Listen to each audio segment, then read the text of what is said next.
Welcome to my channel! Kamamo ka pa po guys!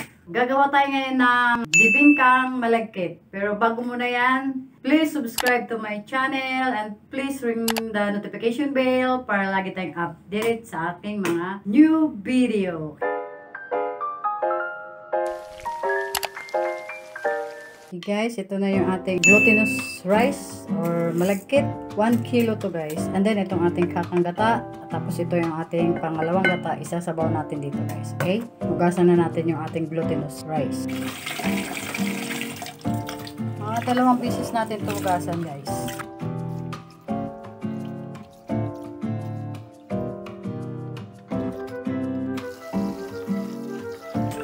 Tinahipan ko pa pala to. Pero wala naman siya gaanong tahip eh.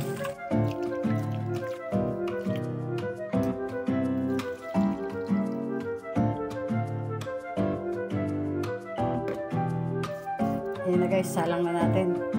Ilalagay na natin itong ating sabaw, yung pangalawang gata natin.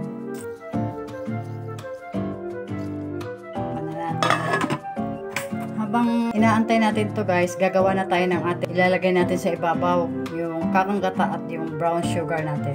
Tawag kasi ng iba dito latik. Yung latik kasi sa akin eh yung parang pag naggagawa ka ng coconut oil tapos yung pinakalatak nun, yun ang tawag doon, latik. Ito ay di ko pa alam.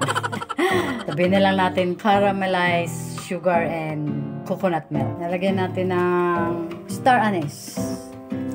Habang hinaantay natin yan maluto, gagawa na tayo ng ating caramelized sugar and coconut milk. Kamamo ka pa po, ito na yung ating kakang gata.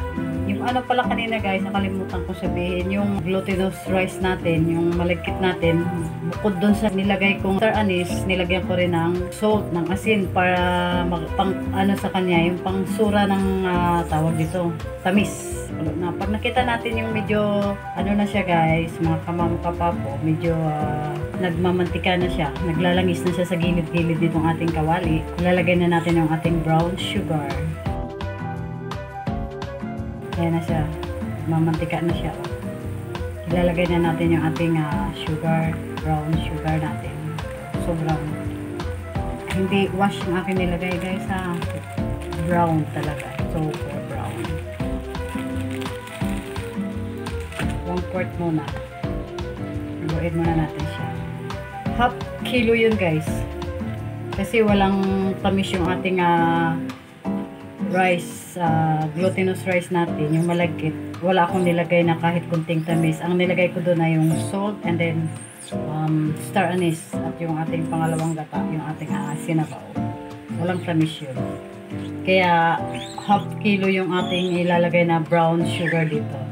Pagkatapos, pagka medyo bumaba na naman siya ng konti, maglalangis naman siya ulit. Ilalagay na naman natin ulit yung 1/4 na brown sugar natin. Pag naglangis na yan mga kamamo kapapo, okay na yung ating pang toppings. Hintayin natin siyang maglangis. Halo-haloin natin paminsan-minsan para hindi siya masunog. Mga kamamo kapapo, ibabrush natin ito ng langis ng ating tray. Kung meron kayong dahon, lagyan nyo na lang. Tapos, kapin nyo dito. Pero ako kasi wala akong dahon, kaya ito, langis. Binabrush ko ng langis yung aking paglalagyan ng ating sinain na malagkit. Ayan na siya mga kamamo kapapo, luto na. Hindi ko yan nilagyan ng sugar at hindi ko ulit niluto sa ating gata na may sugar. Yung iba kasi guys, niluluto ulit sa may gata na may sugar. Ako hindi. Ito walang walang sugar.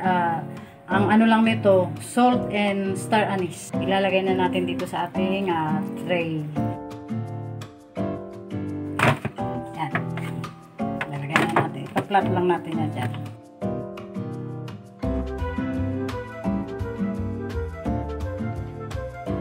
Ayan na mga kamamo kapapo, magta-toppings na tayo ng itong